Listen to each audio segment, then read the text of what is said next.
Superman! Welcome back to the second part of the review of Superman. So if you want to check that out, the first one, you want to check out the previous video. But for now, let's check part 2. Alright, so now let's talk about the production design and the effects.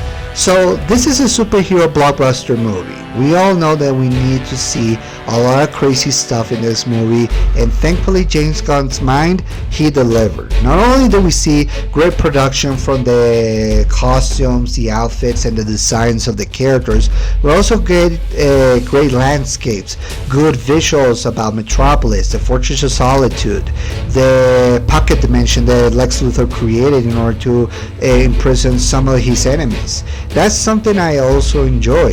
The entire production design of the costumes, that's what stands out. The design of the robots from the Fortress of Solitude are some of the best designs. I'm really glad that this movie is paying tribute to the original Superman movies, but also giving a more comic book-esque feel that is more embracing the attitude from the comics and the weirdness of it all. The design of Crypto, a lot of people have problems with Crypto, but I have to say, this is my favorite version of Crypto the dog. Hell, not even Dwayne Johnson could make the Crypto adorable. And he played Black Adam, and he played Crypto in the animated movies. That's ridiculous, but yeah, it is true. But yeah, the design of the animals, the design on the villains, I mean, it's crazy. The engineer looks menacing. Ultraman looks like Black Noir from The Boys. And in my opinion, I should probably mention, I don't like The Boys. I never liked them, so I'm not gonna review anything from The Boys. But yeah, this is definitely looking like that. Ultraman looking more menacing. I'm gonna get into the twist of Ultraman later, but yeah, he definitely looks menacing. The design of all the Justice Gang members is amazing. The constructs of the ring look incredible. The kaiju, the monsters, everything, it looks incredible. The CGI doesn't look fake, but it looks very crazy, and that's something I appreciate. Speaking of designs, let's talk about Superman's design. Not only do we see the red cape and the logo not only in front but also in his cape, but we also see the return of the red trunks. Guys, Superman feels naked without his red trunks, and I'm glad that they kept it for this version, because that's the point. Superman should wear his red trunks. Now, I heard that James Gunn was against it, but honestly, it is the best look that Superman had for all the versions, and I'm glad they kept it for this one. So yeah, I'm happy for that.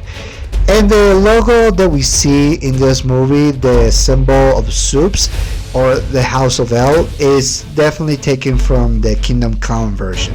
So yeah, I really enjoyed this new version of the logo in the entire Superman suit. Now let's talk about cinematography, because that's a key part, because for this movie to work, we also need to immerse ourselves into the action and the characters. And this movie embraces a lot of cinematography that is very widespread, very landscapey, but also very action-packed, and you feel like you're flying. Like the whole idea is to not only see Superman fly, but also see how he would fly, how the speed of it all, how we see it, the flying sequence from his point of view, how he flies from place to place. That is something that I appreciate from this movie, how it takes the flight scenes and tries to give it their own spin, making it more wild and crazy. But also the action, the fight scenes. Oh my god, the fight scenes are unbelievable. There are so many scenes in this movie that are crazy enough to make me rewatch it over and over again. And that's something that I really enjoy about this movie, that it's not afraid to be more action-packed, but also keeping it into the same truth of Superman. And that's something that I really enjoy. The action sequences are amazing, not only from the first scene, but also from the dramatic moments, seeing the design of the pocket dimension prison that Lex Luthor created, the design of that all, seeing how Superman fights the Raptors, the Engineer, the final sequence, the final action scene, the third climax.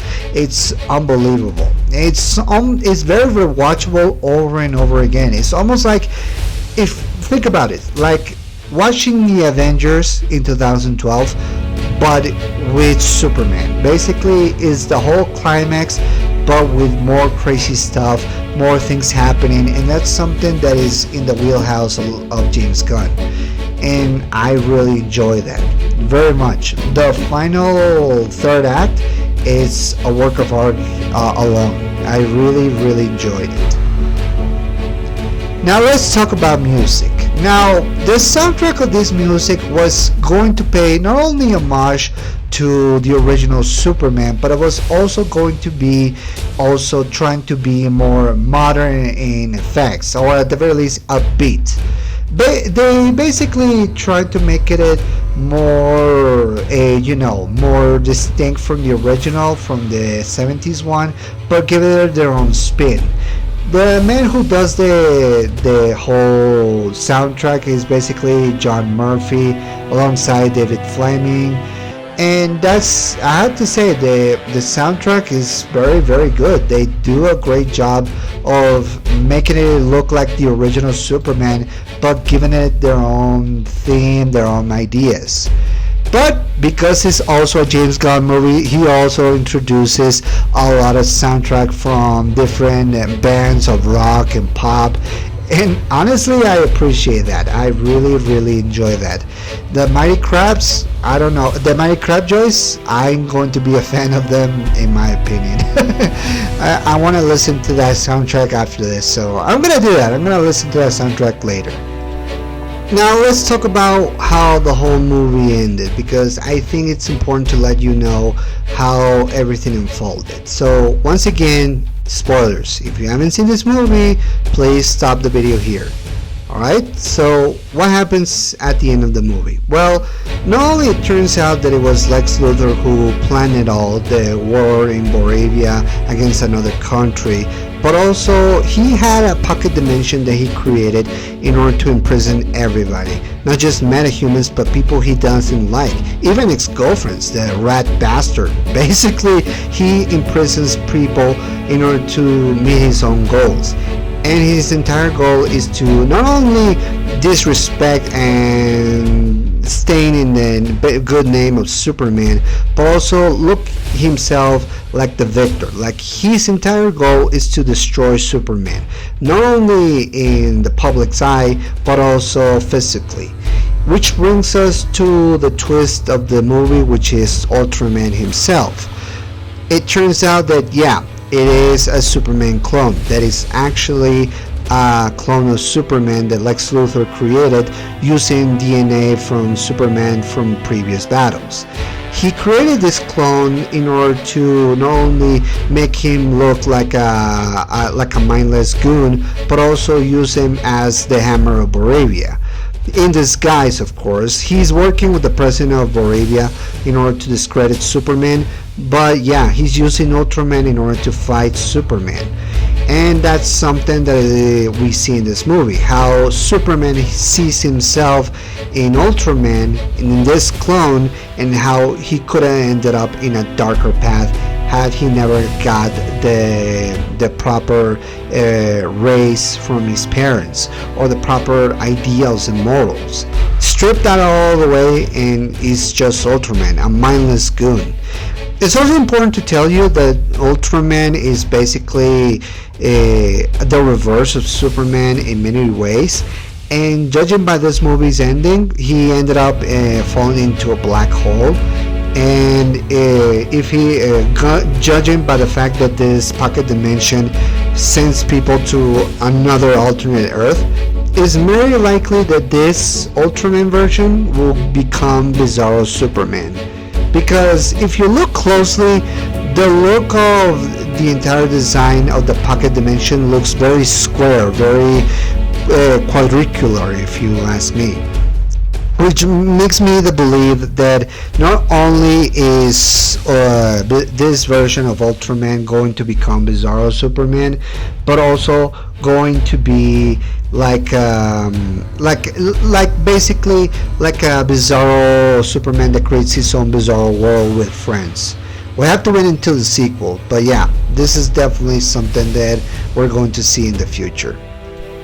In the end, thanks to Mr. Terrific, the Justice Gang, and the efforts of the Daily Planet, the truth comes out and Lex Luthor pays for his actions. He actually, they discovered the truth that Lex Luthor was the man behind all of this. Superman stops Ultraman, he stops everything and puts Lex Luthor under arrest. And one of the things that I want to mention is that there is a beautiful scene of Krypto attacking Lex Luthor relentlessly. Krypto is very aggressive in this movie, so I deeply appreciate this movie that they gave me that moment. It's basically Hulk beating up Loki all over again. Only this is coming from a much more dislikable character, because Lex Luthor can just eat a poison dick and die for all I care. I'm sorry, it's just that Lex Luthor is so detestable in this movie, and I'm so glad that Krypto made him pay.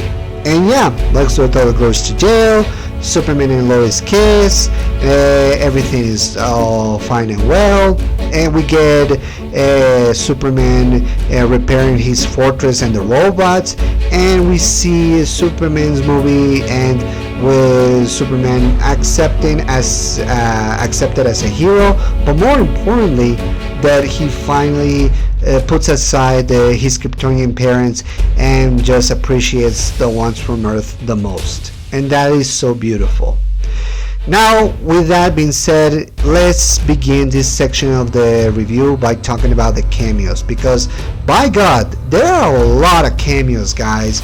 Not only do we get to see Will Reeve, the son of Christopher Reeve, in this movie as the reporter Will Reeve, which is not only a good homage to his father since he plays Superman, and a great passing of the torch. I wish there was a scene of Superman and Will interacting, but we also get cameos from other characters in the DC world. Ray Grillo, who plays Rick Flag in Creature Commandos, makes an appearance in here in the beginning, middle, and end of this movie. He's basically there just providing exposition, but we can see that it's going to lead to him becoming the leader of Argus. We also get cameos, like I said, from Bradley Cooper as Jor-El and Angela Seraphine as Laura Lorban. We also see so many other characters, like for example Michael Rosenbaum, who played Lex Luthor in Smallville, plays one of the Raptor soldiers from Lex Luthor's army in this film, so I really like that. Millie Alcock, who is in Game of Thrones, makes an appearance as Supergirl. Yeah, this is a different version of Supergirl, not the one from the CW, but a drunk, more aggressive, more kind of a punk version of Supergirl, who is the owner of Krypto. No wonder why Krypto is so aggressive. He's just relentless, and Supergirl allows him to be relentless and aggressive. By God, that dog bites. We also get appearances by Sean Gunn as Maxwell Lord, who is the man responsible of the Justice Gang, so yeah, he has a part to play in this movie as well. We also see the robots, the Superman robots from the Fortress, being voiced by different actors. In the case of Superman Robot number 4, is voiced by Alan Tudyk, who also provides voices in Creature Commandos as Dr. Phosphorus and Will Magnus, the creator of the Metal Man. So yeah, it's another appearance by Alan Tudyk that he makes iconic, because let's face it, Alan Tudyk in the DC world, this guy has played so many roles that it's almost coming like a more so than Nathan Fillion. It's ridiculous. But that's something that we love about Alan Tudyk, that he's not afraid of playing almost every part in the DC world. But we not only hear his voice, we also hear voices by the other robots voiced by Clemente, who played Mantis in Guardians of the Galaxy, Michael Rooker, and of course Jennifer Holland, the James Gunn's wife in this movie as well.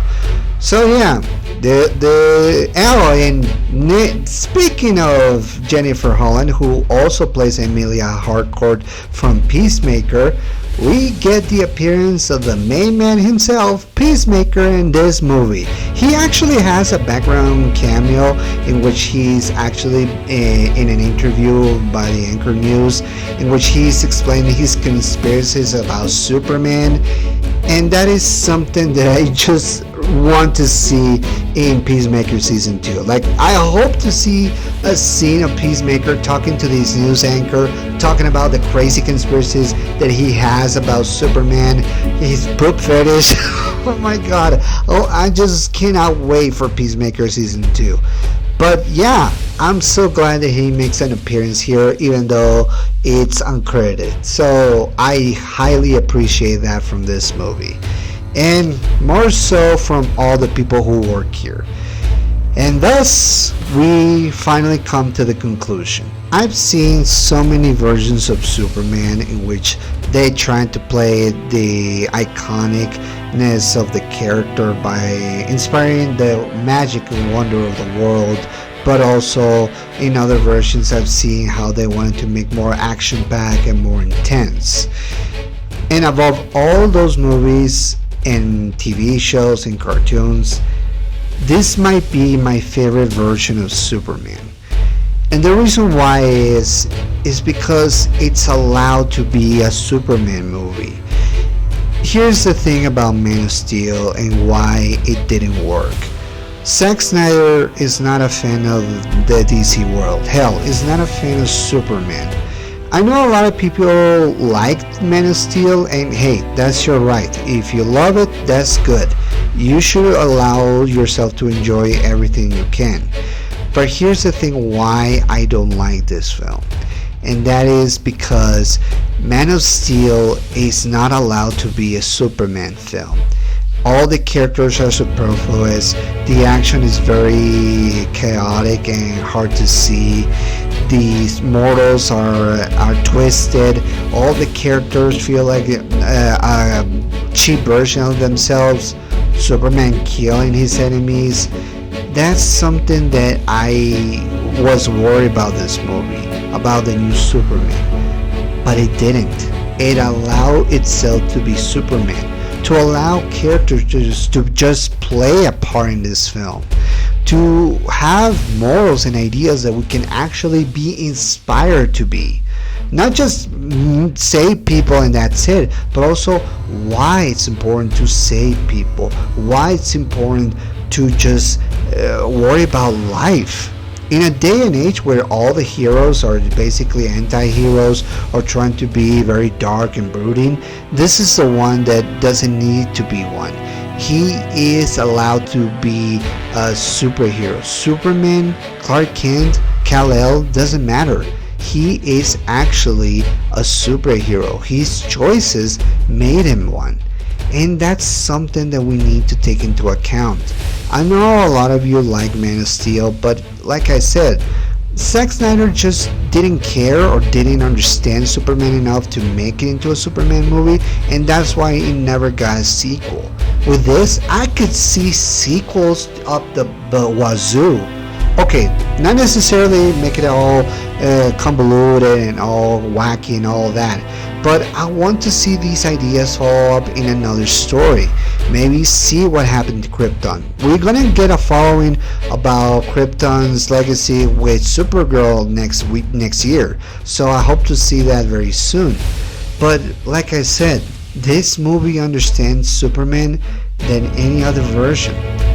I'm sorry if The Man of Steel is a movie that you love, but I don't. I'm sure you probably think that it's a masterpiece in its own right, but I'm sorry. I just don't love Man of Steel. I just don't care about that Superman. I'm sorry about Henry Cavill because he got the worst of it all, but I blame it not only on Zack, I blame it on David S. Goyer's writing, on WB for not taking care of this iconic hero. But now, with this version, I actually love Superman. And I probably love this Superman more than any other. I still love the Tyler Hoechlin version from Superman and Lois. I still have a soft spot for the Christopher Reeve version. Hell, it's one of the most iconic ones. And I still have my fondness to the animated version. But let me tell you this, guys. This version of Superman is more inspiring, more crazy, and more fun than any other. And that's the whole goal. You don't need to make a story about mortality or how this guy is a god among men. No. Superman is not a god. He's not a metaphor for Jesus. This guy is just a good man, living the life of a normal person, but also using his incredible powers to save people. That's what's at stake. That's the whole story. And that's something that we all need to consider for other characters in not only DC world, but in the Marvel world as well. So like I said, I'm going to review Fantastic Four when it comes out, and I'm gonna have my thoughts on it, so hopefully it's good. But until then, guys, just enjoy this version of Superman. Don't listen to the Snyder cultists. Those people just want to go back to the way it was, but let's be honest. Even Zack Snyder didn't want to create a cinematic universe. He just wanted to make a story with those characters and spin it in his own will. But this one, I could see Superman going into many adventures, meeting other people. Hell, I want to meet Peacemaker, and I want to see how their ideas clash. If nothing more than to see how Superman interacts with Peacemaker, who had his whole life being ruined by his own father. So that's something that maybe the Superman can relate, maybe not. All I know is that I want to see more of these versions of Superman now and into the future. And hell, let's hope for the best for DC, because if this is the beginning, that is a damn good beginning. And that's something that we all need to just relax and enjoy. So yeah, if I could give a score to this movie, I would give it a 10 out of 10. Yeah, I know it's too high, but what can I say? I love this movie. I don't give rankings, I only say what I think, and in my opinion, this is my favorite version of Superman, and I hope it's yours too. With that said, what do you guys think about Superman the movie? Whatever you think about James Gunn's new direction to this character. Do you love it, hate it, are you somewhere in between? Let me know in the comment section below. Don't forget to also give a like, subscribe to this channel, and also put notifications so you can see all the videos that come out. But like I said, until I see you again, I'm Enrique, and I'll see you next time. Peace.